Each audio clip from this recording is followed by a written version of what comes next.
Hi, Andy Excel back with my latest FIFA 2026 World Cup podcast, and it's semi-final time, so 100 games played and just four to go.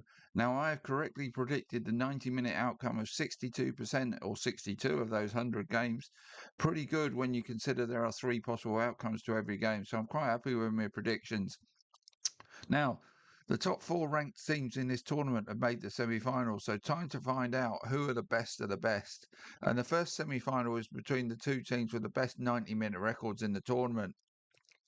France bring a perfect 90-minute record into this semi, played 6, won 6, scored 16, and conceded 2.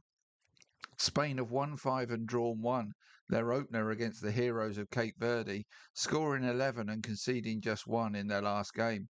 Spain have played their normal possession-based style of football, but have generally lacked a cutting edge to score the goals they will need to score if they are to beat this French team. The defensive record is impressive, not only in this tournament but prior to it, keeping 12 clean sheets in their last 16 games. That defence is a good one, but is probably flattered by those stats, and they do not get tested as much as other defences due to the fact the opposition gets so little of the ball to attack them with. But they are likely to get the severest of tests from this French team.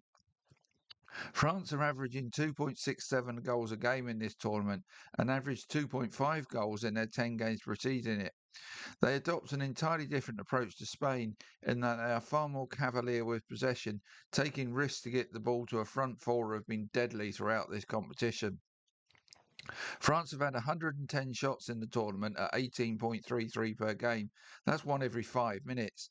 In their six games, with 47 of them, 7.83 per game being on target, and they've scored with 34% of those shots on target. They've literally been razor sharp, not literally, but they've been as sharp as that in attack. Those shots on targets, and goal conversion stats are way better than any other team in this tournament. So it is clear that given the opportunity, that front four can and generally will destroy any opposition, even if they do not have the lion's share of possession.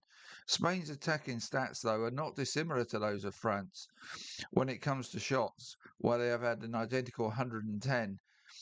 Seven fewer of those were on target, though, at 6.66 per game and converting 27.5% of those into goals. 72 of those Spanish shots came against the inverted brackets weaker opposition offered by Cape Verde, Saudi Arabia, and Australia, with just 38 against better opposition in Uruguay, Portugal, and Belgium. So against better opposition, they only had 12.6 shots per game, with 15 or 5 per game being on target, but they did score with four of those five shots on target. So we're really clinical in getting three single goal margin wins in those games. Matching that 80% conversion rate in this game is going to be a tough task. So they have to create more chances to score more than once against this French team, which means taking risks and being more willing to sacrifice possession in the final third. But will this Spanish leopard be able to change its spots so quickly? And Spain will almost certainly need to score twice in this to win this game, unless they do so in a penalty shootout. The reason being, France have scored in their last 18 games and have scored two or more in 16 of those since they found a way to make this front four system work for them. One thing that may give Spain confidence ahead of this game is that the last time they've got a good record against them, and the last time they met in a Nations League semi final last June, Spain won 5-4 and were 4-0 and 5-1 up in that game. And it is worth noting that Lamine Yamal was joined on the opposite flank by Nico Williams, which is indicative of a more adventurous approach by Spain in that game. Indeed, they got the 5 goals despite, in contradiction to their recent methodology, having less possession than France.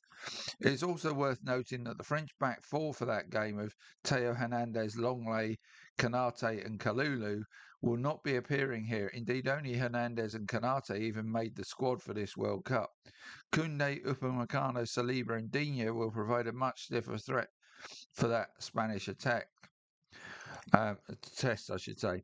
Other teams have double banked against Lamine Yamal, seeing him rightly as the most incisive threat on the Spanish side. So Luca Digne may be the latest left back to get help in this game, but maybe not, as France like to keep their front four upfield. And if they take one of their deeper line midfield player goes off to help Digne, that leaves the centre of the field open for the likes of Danny Olmo to operate in. So Digne versus Lamine Yamal may be one of the key matchups in this game. Yamal was a big factor in Spain's Nation League win over the French, so Digne will need to prevent that happening here. And the Spanish fullbacks will hold two of the other keys to this game. France love to use the full width of the pitch, so Pedro Porro and Marc Cucurella need to be up to the test here. Cucurella versus Dembele on his side is a real high quality matchup, and Olise and Dembele do swap positions during games too. So whoever comes up against, if Cucurella can shut down that one side of the French attack, that could be huge in improving their chances in this game.